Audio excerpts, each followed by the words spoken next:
제목은 영적 상태가 인생을 좌우한다는 제목으로 같이 은혜 나누겠습니다.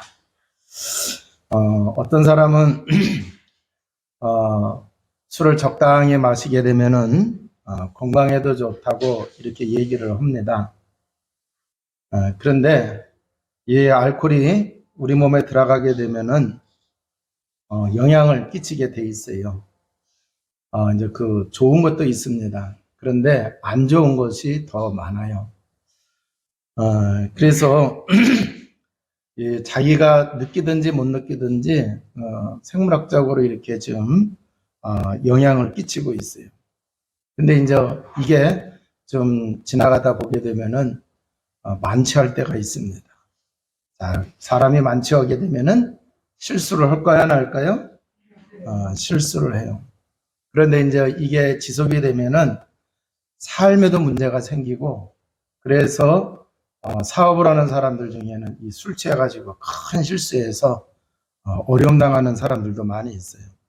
그런데 이게 자꾸 만취 상태가 반복되다 보면은 뇌 기능이 떨어지게 돼 있어요. 그래서 뇌 기능이 떨어지게 되니까 판단도 이렇게 잘 못하게 되고, 몸에는 알게 모르게 병이 이렇게 생기게 됩니다. 그래서 오장육부 쪽에 문제가 생겨요. 그리고 또 한 가지는 이게 심하게 되면 이제 암으로까지 이렇게 발전이 되는데, 문제는 이제 이게 영적 문제까지 가지고 온다고 하는 얘기예요. 이 어른들 속에서 이렇게 얘기하는 걸 가만히 보면은요, 믿는 사람이 아님에도 불구하고 술에 만취해서 이렇게 다니는 사람 보고 뭐라 그러는지 아세요? 안 믿는 사람들인데는 술막이 잡혔다고 그래요. 그래서 이 영적 문제에 반드시 걸려 있어요. 그래서 제가 겪은 사람들 속에서도 보니까 나중에는 이렇게 그냥 환시에 시달리고 귀신 역사까지도 이렇게 일어나게 됩니다. 그러니까 이 술을 취한 상태가 있으면은 그 상태를 가지고 계속 오랜 세월 가게 되면은 결국 무너지게 되어져 있다라고 하는 얘기예요. 그런데 성경에 보면은 에베소서 5장 18절에 보면은 술 취하지 말라, 이는 방탕한 것이니 오직 성령 충만함을 입으라고 이렇게 말씀을 하고 있어요. 술 취한 거하고 성령하고 이렇게 비교되게 이렇게 말씀을 하시고 있어요. 그래서 우리 구원받은 하나님의 자녀는 성령 충만해야 될 줄로 믿습니다. 성령 충만한 제일 이제 그 성령 충만한 상태가 기록이 된 게 사도행전 2장인데, 마가다락방에 모여 있는 사람들에게 그들이 예수님이 주신 그 언약의 약속의 말씀을 붙잡고 기도하는데 성령이 각 사람 위에 충만하게 임했어요. 자, 성령이 충만하게 되니까 그래서 대문을 걸어놓고 기도하던 사람이 대문을 열고 나가가지고 예수 그리스도를 이렇게 증언하게 되어서, 그래서 사람들이 그 초대교회 성도들을 보고 뭐라 그러느냐, 새술에 취했다 이렇게 얘기하고, 그러니까 이제 불신자는 새술에 취했다고 얘기하고 성경은 성령 충만하다고 이렇게 말씀을 하고 있어요. 그러니까 술에 취한 상태 성도들은 성령 충만한 상태를 가져야 돼요. 그래서 이 성령이 충만하시게 되면은요, 그 성령은 또 다른 이름이 보혜사가 돼요.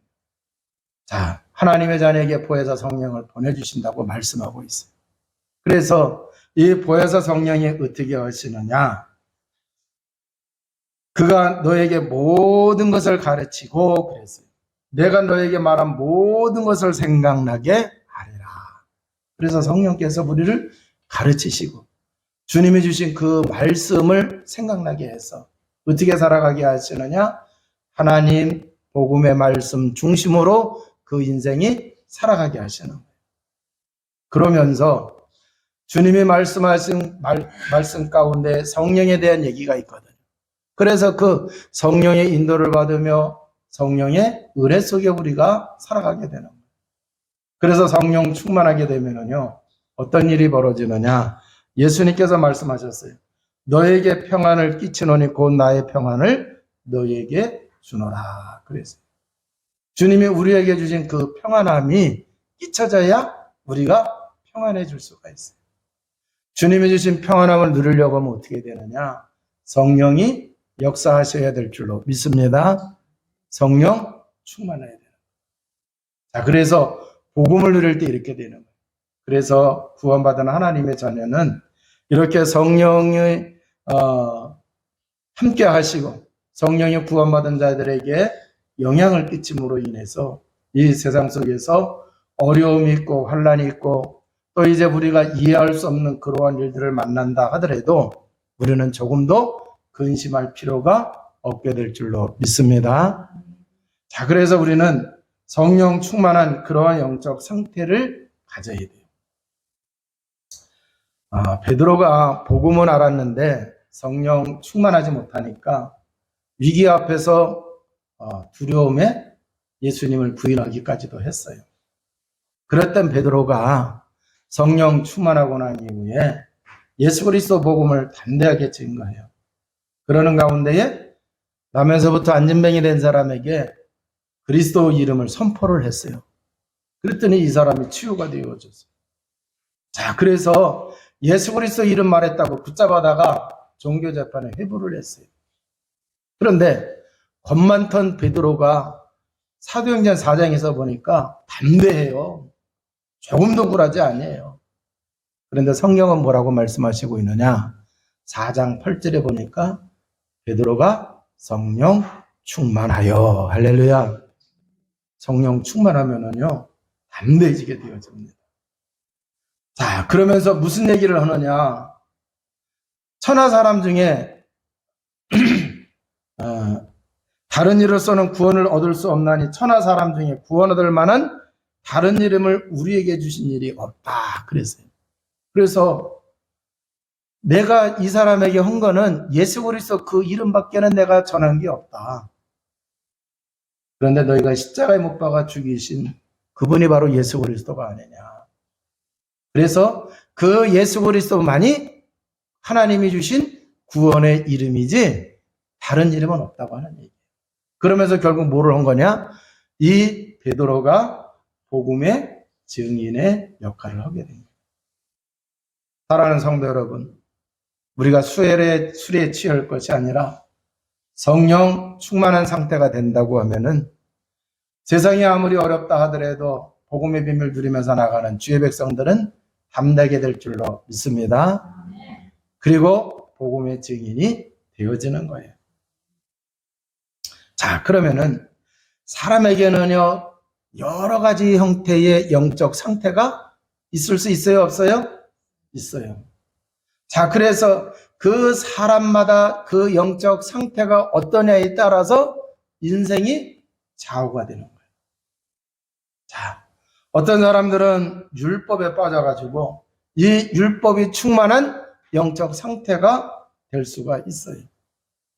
자, 그런데 이 율법은요, 사람을 정죄를 해요. 그래서 내가 죄인이다, 이걸 깨닫게 하는 게 율법의 기능 중에 큰 기능이에요. 그래서 이 율법을 통해서 우리가 죄인이기 때문에 우리를 구원하실 예수 그리스도 메시아를 대망을 해야 돼, 안 해야 돼요? 이제 오셨으니까 그 언약을 잡아야 된단 말이에요. 그런데 율법주의에 딱 빠진 그런 영적 상태를 가지게 되면은 그 예수 그리스도를 대망하는 게 아니라 자기가 율법을 지켜서 율법으로 구원받으려고 몸부림을 쳐요. 여러분, 사람을 정죄할 때에 편안해서 정죄하는 사람 있어요? 없어요. 뭔가 속에서 갈등이 있고 막 뒤죽박죽된 그러한 가운데서 하는 거거든요. 자, 그래서 율법에 빠진 자의 영적 상태는 억압과 눌림이 있게 되어지고 결국 이러한 상태를 지속하게 되면은 무너집니다. 빌라도가 예수님이 죄를 발견을 해도 발견할 수 없어요. 그래서 이 예수님을 풀어주려고 그랬더니 바리새인 중심으로 한 지도자들이 예수님을 십자가에 못 박아 죽이라고 그럽니다. 자, 그러면서 빌라도가 나는 이 사람에게 죄를 발견하지 못했다. 그랬더니 뭐라고 얘기하느냐. 그러면은 그 핏값을 우리와 우리의 후손에게 돌리라고까지 이렇게 얘기를 해요. 자, 그래서 그랬는지는 모르겠는데 성경과 역사를 통해서 보니까 이스라엘이 AD 70년에 완전히 망해요, 안 망해요? 망해요. 로마에서 쫄딱 망합니다. 많은 사람이 죽어요. 그리고 그때부터 흩어지고 떠돌이 생활을 하면서 근 2000년 동안이나 어려움을 겪는 것을 볼 수가 있어요.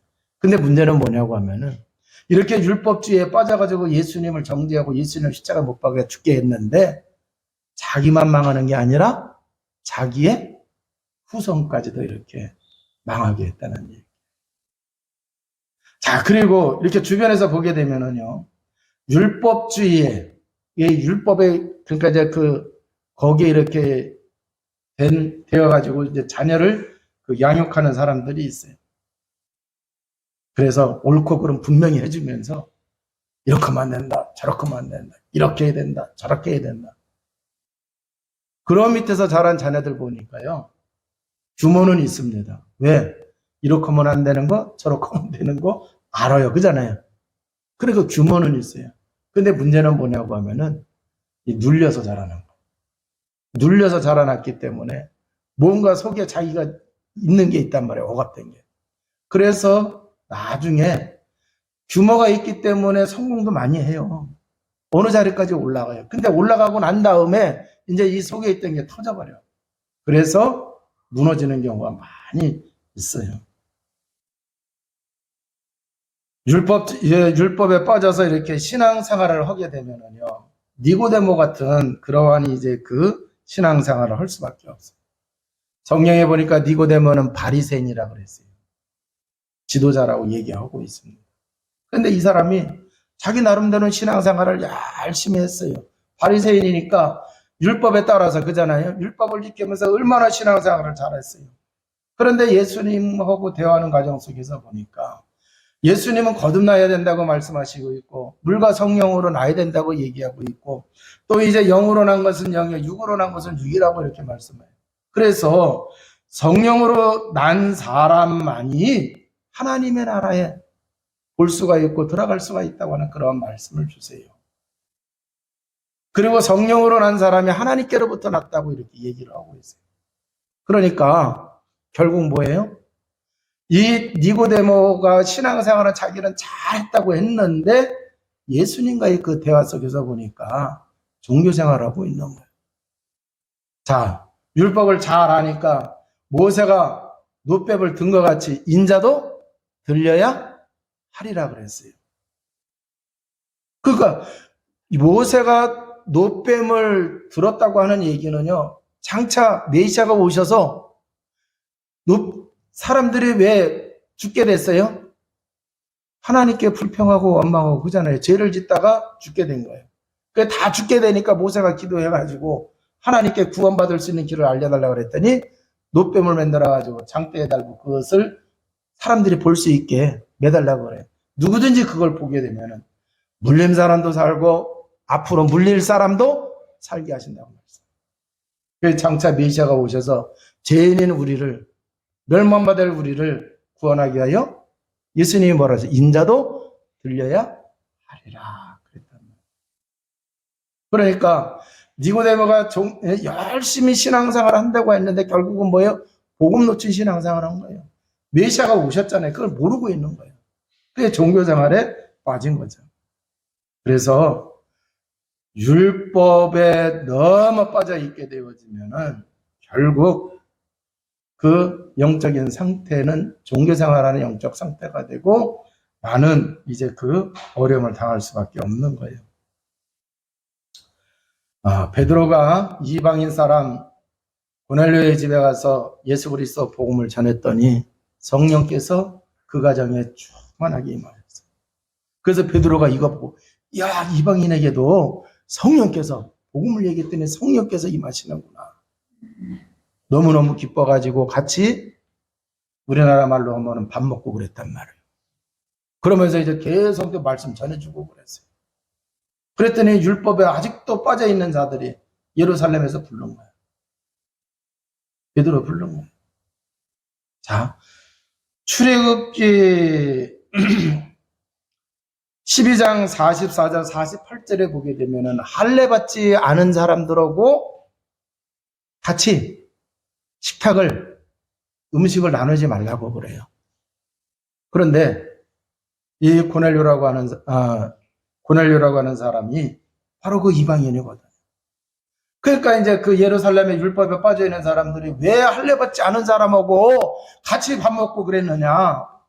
그러면서 이제 그 정죄하기 위해서 베드로를 예루살렘으로 불려올려요. 그러니까 예수님께서 십자가에서 죽으시고 부활하심으로 인해서 그렇게 벽이 생기고 그잖아요. 함께 할 수 없는 이런 것들을 예수님께서 그것을 무엇인 거예요? 다 허물어 버린 거란 말이에요. 이제는. 그래서 예수 그리스도를 통해서 누구든지 다 하나님의 자녀요. 그잖아요.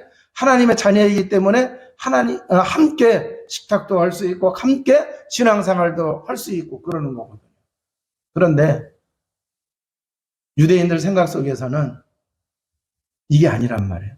그런데 문제는 뭐냐고 하면은 이 마가다락 교회가 복음으로 출발을 했는데도 아직도 율법에 묶여있는 사람들이 있는 거예요. 그래서 이방인은 먼저 유대교에 들어오고 유대교에 들어오려면 어떻게 해요? 할례를 받아요. 할례를 받고 그 다음에 또 뭐 해야 되는 거예요? 복음을 받아서 뭐를 해야 된다는 거예요? 우리와 같이 신앙생활을 할 수 있다고 하는 얘기예요. 이제 이런 생각을 가지고 있는 거예요. 아니 예수 그리스도께서 이미 다 끝냈어요? 안 끝냈어요? 끝내셨잖아요. 끝내셨는데도 할례 받아야 되고 그리고 예수님 믿고 같이 신앙생활을 해야 된다. 아직도 율법을 붙잡고 있는 거예요. 아직도 율법을 붙잡고 있는 거예요. 그러니까 지금 어마어마한 그 주님의 은혜의 역사로 말미암아서 이방인이 복음 받으니까 성령 받게 되어지고 하나님 자녀가 되어지고 그러잖아요. 말씀이 막 성취되고 예수님이 십자가에서 이루는 그 은혜와 축복이 막 넘쳐나게 되는데 이걸 막 정죄하는 거예요.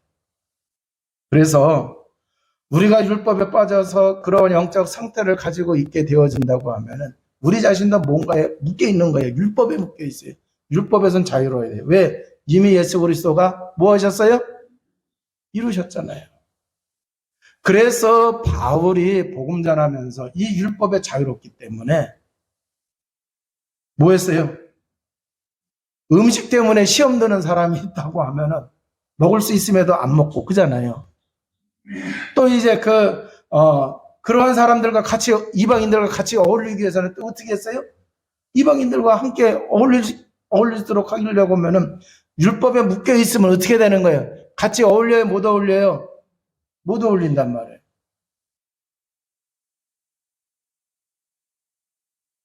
자, 그래서 율법에 묶여 있으면은 율법에 빠진 영적 상태가 되면은 뭔가에 묶여 있고 억눌려 있고 눌려 있는 그런 상태가 되는 거예요. 그렇기 때문에 나중에 문제가 와요, 안 와요? 문제가 온다라고 하는 얘기예요. 자, 제멋대로 사는 사람들이 많이 있는데 이 방종이라고 하는 것을 이제 그 네이버 사전을 통해서 이렇게 보니까 방종이 뭐냐? 제멋대로 행동하는 거예요. 거침없이 제멋대로 행동하는 걸 방종이라고 그래요. 자, 그래서 이 방종에 빠진 그런 이제 영적 상태를 가진 사람들이 나와요. 신앙생활하면서 복음 가지고 있으면서도 이 방종에 빠진 영적 상태가 있다는 얘기예요. 자, 초대교회는요, 뜨거웠어요. 뜨거웠단 말이에요. 어느 정도 뜨거웠느냐? 어려운 성도들이 생겼어요.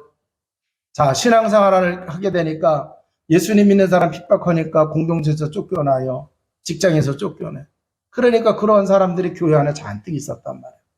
그래서 뭐를 했느냐고 하면은 성도들이 땅을 팔아서 재산을 팔아서 하나님께 바치고 그걸로 그 어려운 사람들을 돕고 그랬단 말이에요.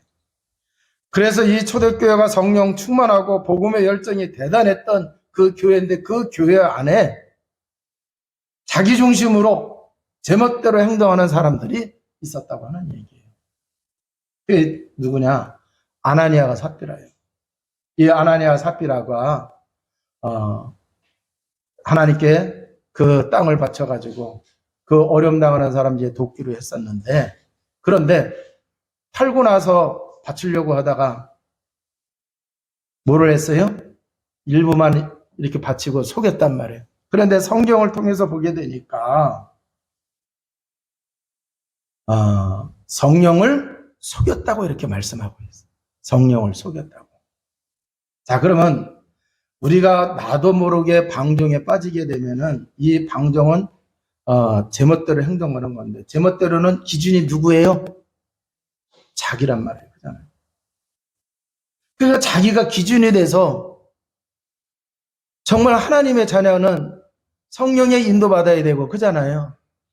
기준이 누가 돼야 돼요? 복음이 돼야 되고 하나님이 되고 그래야 되잖아요. 그래서 우리가요, 기도할 때도 그렇잖아요. 내 뜻대로 되는 게 기도의 기준이 아니고 누구 뜻대로 되는 거예요? 하나님의 뜻대로요. 내 계획대로 이루어지는 게 그 기도의 기준이 아니고 누구의 뜻대로요? 하나님의 계획대로, 하나님의 뜻대로란 말이에요. 그런데 방종하는 영적 상태가 되면은 내 소원이 이루어야 되고 내 뜻이, 내 계획이 되어야 되는 거예요. 자, 그래서 결국 이 아나니아 삽비라가 성령을 속이게 되어졌고, 성령을 속임으로 인해서 안 좋은 결과가 온 거죠. 초대교회 때에 7 지사를 세웠습니다. 이 아나니아 사건 통해 가지고. 그런데 이 7 지사를 세울 때에 믿음이 충만하고 성령 충만하고 칭찬 듣는 사람이에요. 그잖아요. 네. 자, 그런데 이러한 사람들을 초대교회에 중직자를 이렇게 세웠는데 그 중에 니콜라라는 사람이 있어요. 자, 그런데 이 니콜라라고 하는 사람이 후일에 배교를 해서 니콜라당을 만듭니다. 그런데 이 니콜라, 이 사람은요, 엄격한 율법주의자였어요. 그런데 그의 제자가 이 율법주의에 반발해가지고 무율법주의자, 무도덕주의자가 되었습니다.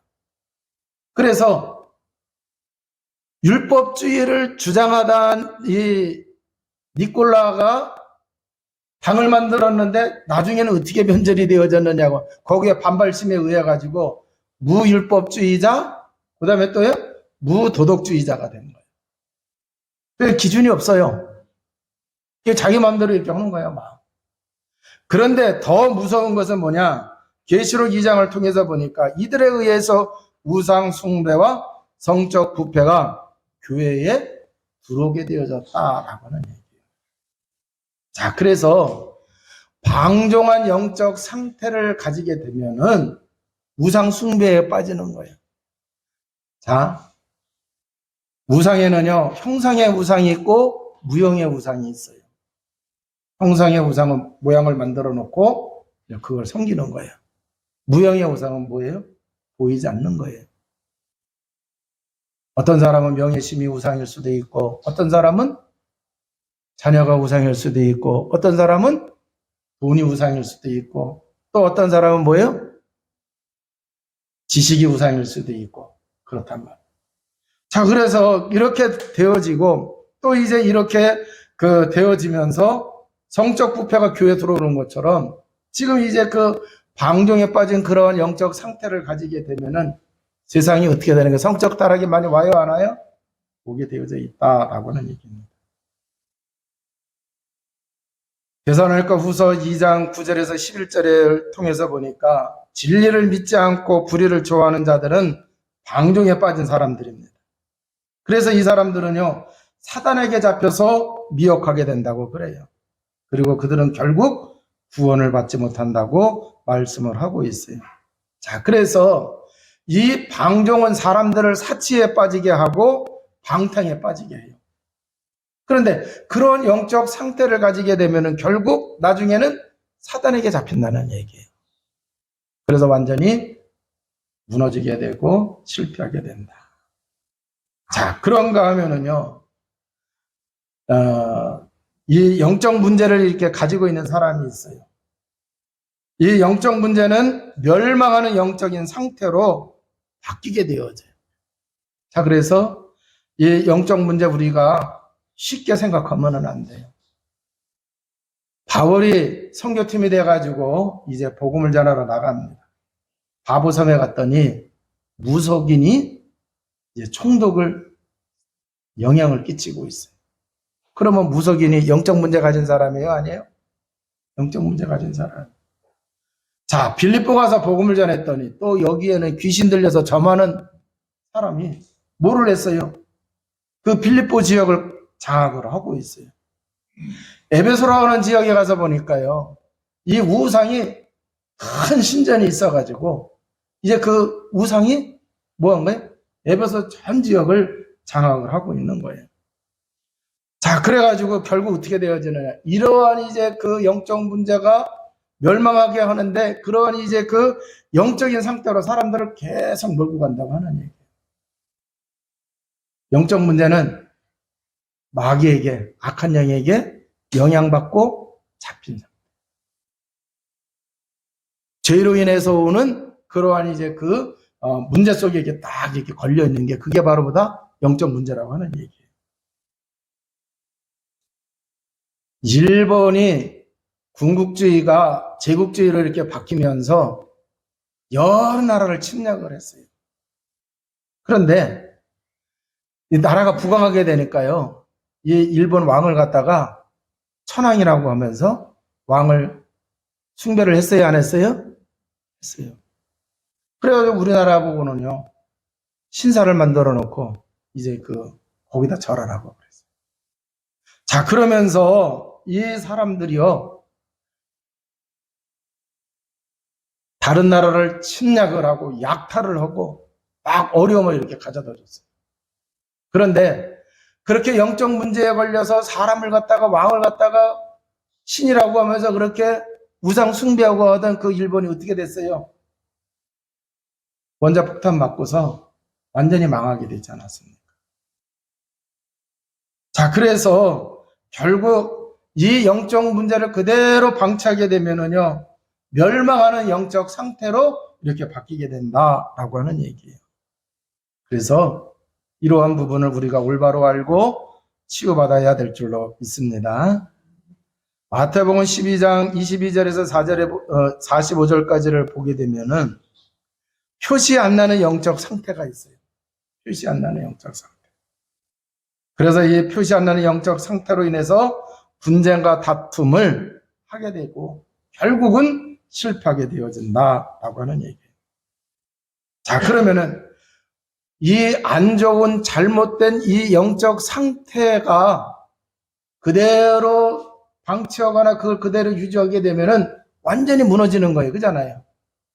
그럼 이거 치유받아야 돼요. 자, 치유받는 길은 복음밖에는 없습니다. 그래서 복음을 누리게 되면은요, 영적 상태가 치유가 되어지는 거예요. 자, 그러면 복음은 예수 그리스도예요. 그리스도는 근본 문제를 해결하셨어요. 하나님 떠난 문제, 죄 문제, 사단의 문제. 자, 그래서 이 문제로 인해서 영적 문제가 들어왔잖아요. 이 문제로 인해서 사람이 방종하게 되고 방탕하게 되고 사람을 정죄하게 되어져.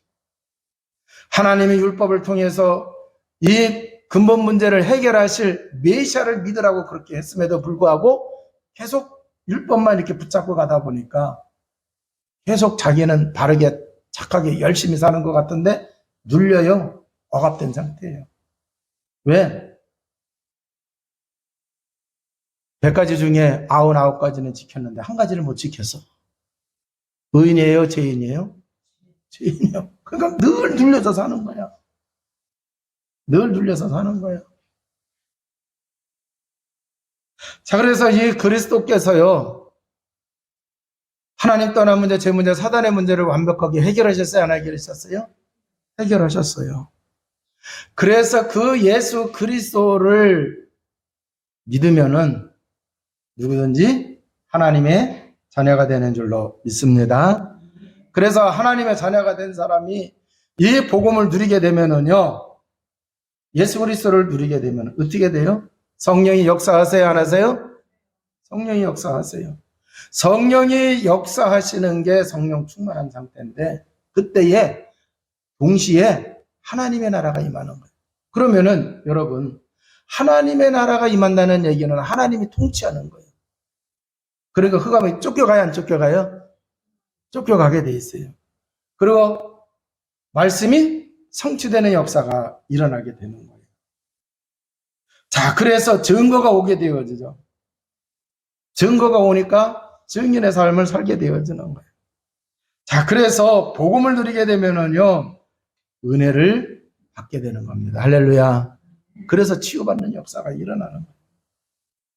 또 이제 복음을 누리게 되면은 감사하게 되는데, 여러분, 이 복음을 누린다고 하는 얘기는요, 아까 말씀드린 대로 성령이 충만하게 되는 거예요. 성령 충만하면 성령이 나를 다스리는 거예요. 성령이 지배를 받는 거예요. 그럼 다른 말로 하면은 누가 주인인 상태가 되는 거예요? 예수 그리스도가 주인된 상태가 되는 거예요. 그러니까 예수 그리스도가 주인된 상태가 되는 거니까 아무리 어려운 문제가 온다 하더라도 문제 걱정할 필요가 있어요? 없어요? 없어요. 왜? 그리스도가 해결하시기 때문에.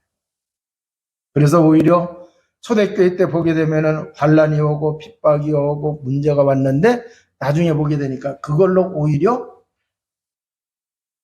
하나님이 은혜 베풀어 주시고 하나님이 함께 하시고 하나님이 승리하게 하시는 것을 보게 되어지잖아요. 그래서 감사하게 되어집니다. 또 이제 우리가 복음을 누리면은요, 감사의 삶을 살게 되어져요. 자, 그래서 복음을 누림으로 인해서 우리가 영적 상태가 치유되시는 은혜와 축복을 누리시기를 주님의 이름으로 축원을 드립니다. 자, 그럼 이제 결론입니다. 영적 상태가 결국 인생을 좌우한다고 그랬어요. 자, 복음을 누림으로 영적 상태가 서밋, 최고의 상태가 되게 해야 됩니다. 그러면은 영적 상태가 최고가 된 사람들, 승리한 사람들을 대표적으로 본다고 하면 요셉을 볼 수가 있어요. 하나님이 요셉과 함께 하심에 그랬어요. 그죠? 임마누엘 상태예요. 자, 이 요셉이 이 임마누엘을 누리는 영적 상태가 되어지니까 그에게 있어 정말 해결할 수 없는 문제. 형들이 팔아서 노예로 팔려갔어요. 그리고 또 누명 쓰고 어디 갔어요? 감옥에 갔어요. 자, 그런데 오히려 그러한 이제 그 문제 속에 고통 속에 있었는데 오히려 그걸 통해 가지고 승리하는 요셉을 발견해야 안 해요? 발견해요. 그러니까 문제가 중요한 게 아니에요. 지금 있는 고통이 그게 중요한 게 아니에요. 더 중요한 건 뭐냐? 지금 내가 요셉과 같이 임마누엘을 누리고 있는 그 영적 상태냐 아니냐, 이게 중요한 거예요. 영적 상태가 임마누엘을 누리는 그러한 상태라고 하면은 오히려 가지고 있는 그 문제가 나중에는 뭐가 되는 거예요? 축복의 발판이 되어지는 거예요. 자, 다윗을 보면은요, 다윗의 영적 상태가 얼마나 좋은지 잘 알고 있어요. 그러니까 하나님을 여러 방면으로 체험을 해요. 그래서 하나님을 고백할 때 뭐라고 고백을 해요? 하나님을 요새로, 방패로, 바위로, 피난처요. 그잖아요. 구원의 뿌리요. 그게 바로 뭐예요? 복음을 누린 거란 얘기예요. 여러분도 그러한 은혜가 있기를 주님의 이름으로 축원을 드립니다. 자, 성공한 사람들 가운데서도요, 계속해서 이 복음의 비밀을 누리니까 더 승리하는 사람이 나와요. 다니엘과 세 친구를 보게 되면은요, 이 사람들은 성공한 자리에 있었어요. 그럼에도 불구하고 최고의 영적 상태가 되어진 거예요. 그러니까 우상 앞에 절을 했어요, 안 했어요? 절을 안 해요. 그러니까 왕이 이 사람들이 너무 아까워. 그 나라의 큰 인재예요. 그러니까 왕이 가가지고, 야, 너희들 못 들어서 그런 것 같으니까 나팔 소리 나거든 한번 절해라. 그럼 어떤 걸로 해주겠다 그랬단 말이에요. 그런데 이 다니엘의 세 친구가 뭐라고 얘기하느냐? 그럴 거 없습니다. 하나님이 우리를 구원해 주실 겁니다. 그리 아니하실지라도 우리는 우상 앞에 절하지 아니하겠습니다. 여러분, 이 소리가 나오려고 하면은요, 영적 상태가 어떻게 돼요? 네. 그러니까 성공에서도 이 영적 상태가 서밋이 되어지니까 그 잠깐만 한 번만 꾹뻑하면은 평생의 자리가 보장되는 거예요. 그런데도 우상 앞에 절하지 않아요. 그런데 결국 우상 앞에 절하지 않는 그 영적 상태를 계속 가지게 되니까 승리했어요? 실패했어요? 승리했잖아요. 자, 그래서 우리가 이렇게 우리의 영적 상태를 늘 살피시고 영적 상태가 인생을 좌우하니까 실패하는 영적 상태에서 치유받아가지고 우리 인생이 승리하고 하나님께 영광 돌리는 그러한 삶을 살아가는 우리 성도들이 되어야 될 줄로 믿습니다. 그래서 복음을 누리심으로 여러분들이 승리하시기를 주님의 이름으로 축원을 드립니다. 기도하시겠습니다. 하나님 감사합니다. 오늘 말씀을 통하여 우리의 영적 상태를 늘 점검하게 하시고 예수 그리스도 복음이 또한 이제 우리의 삶의 중심이 되어지는 은혜를 누리게 하여 주옵소서. 예수 그리스도가 나의 구주의 내 인생의 주인이심을 늘 고백 선포하는 가운데에 영적 서밋이 되어지는 주의 백성 되게 하여 주옵소서. 또한 아버지 하나님, 우리가 잠깐 실수했고 실패 자리에 있다고 하면은 먼저 우리의 영적 상태를 치유받는 속으로 들어가게 하여 주옵소서. 이제 새롭게 시작할 수 있도록 은혜 베풀어 주시옵소서. 우리 구주 예수 그리스도 이름으로 기도하옵나이다. 아멘.